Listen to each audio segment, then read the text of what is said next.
یو څلور زرینې کرښې دي په خپل ژوند کې مه پرېږده. اول دا چې د الله تعالی شکر مه پرېږده.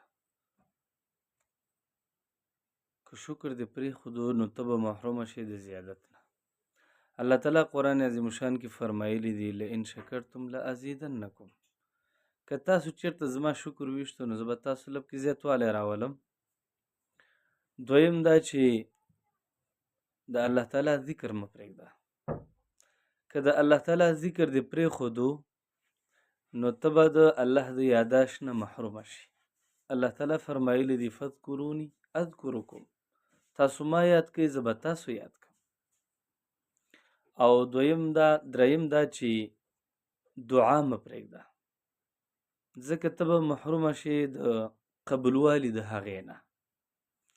الله تعالی قرآن عظیم الشان کې فرمایلی دي ادعوني استجب لکم. زما نه دعا وغواړئ زه به تاسو له دعا قبوله کړم.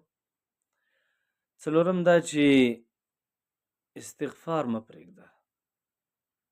که چېرته دې استغفار پرېښودو نو ته به محرومه شې د نجات نه. الله تعالی قرآن عظیم الشان کې فرمایلی دي وما کان الله معذبهم وهم یستغفرون. الله تعالی هغه چاته عذاب نه ورکوي څوک چې استغفار وایي.